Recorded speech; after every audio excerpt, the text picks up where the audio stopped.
Untuk mengetahui informasi terkini soal Pasar Harjodaksino di Solo, Jawa Tengah yang kembali ditutup pasca temuan 3 orang pasar positif COVID-19, kita segera bergabung dengan jurnalis Kompas TV, Widi Nugroho. Widi, ada 3 penghuni pasar ataupun pedagang pasar yang positif COVID-19 dan 1 diantaranya dikabarkan meninggal dunia. Dan apakah ini semua pedagang dan seperti apa informasinya? Apakah kondisinya saat ini dirawat di rumah sakit? Ya, Dino dan saudara, selamat siang. Memang sebelumnya ada 1 orang pedagang di Pasar Harjodaksino yang berasal dari Kabupaten Sukoharjo dinyatakan positif COVID-19. Dan kemudian pihak Dinas Kesehatan melakukan tracing dan ditemukan lagi 2 orang, yaitu 1 pedagang lain dan juga 1 petugas kebersihan. Jadi 3 orang yang positif, Dino. 2 merupakan pedagang dan 1 merupakan petugas kebersihan.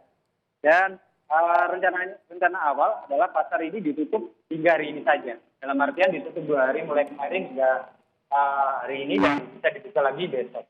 Tapi kabar terbaru menyebutkan bahwa salah satu pedagang yang terkonfirmasi positif COVID-19 meninggal dunia. Karena pertimbangan ini, maka pihak pengelola pasar dan juga Dinas Perdagangan akan memperpanjang masa penutupan ini hingga tanggal 2 November mendatang. Dan untuk mengetahui terkait dengan kabar meninggalnya salah satu pedagang yang positif COVID-19 ini, berikut kita simak wawancara kami dengan Lurah Pasar Harjodaksino. Perpanjang, karena kasusnya semakin banyak, ada yang meninggal pedagang. Untuk itu penutupan sampai tanggal 2 November.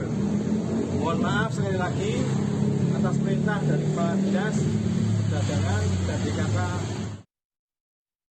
Dan pihak pengelola sendiri juga akan melakukan tracing lanjutan karena memang saat ini ada sekitar 15 hingga 20 orang yang sudah didata memiliki kontak dekat dengan pasien COVID-19 yang sudah terkonfirmasi.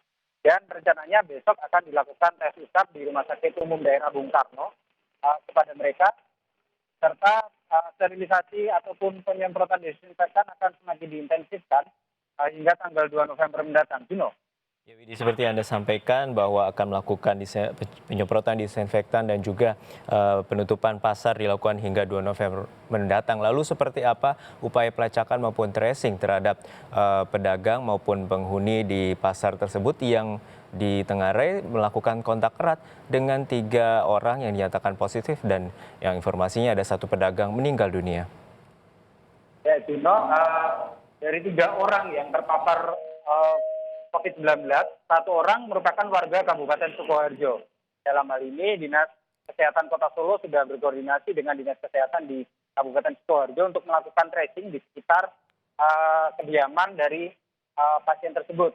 Untuk yang ada di pasar juga sudah dilakukan tracing oleh Dinas Perdagangan, serta dibantu dengan Satgas COVID Kota Surakarta, karena memang mereka juga berkontak langsung dengan orang-orang di sekitar kediaman, tidak hanya di pasar. Nah, hasil tracing ini nantinya akan menjalani tes usap bagi mereka yang kontak dekat dan kontak erat dan diminta untuk menjalani karantina di rumah sembari menunggu hasil swab keluar. Jadi yang menjadi persoalan saat ini adalah banyak orang yang sudah melakukan tes usap tapi tidak menjalani karantina sebelum hasilnya keluar, justru mereka malah beraktivitas di luar rumah, dan inilah yang membuat penyebaran COVID-19 ini semakin masif. Pemerintah menghimbau bagi mereka yang sudah menjalani tes usap agar menunggu di rumah hingga hasil tes usapnya keluar. Dino. Ya, pemerintah setempat telah mengimbau warga untuk tetap di rumah dan melakukan karantina hingga hasil tes usapnya keluar setelah ditengarai melakukan kontak erat dengan 3 orang dan salah satu pedagang diinformasikan meninggal dunia akibat COVID-19. Terima kasih rekan Widi Nugroho dari kawasan Pasar Harjodaksino di Solo, Jawa Tengah.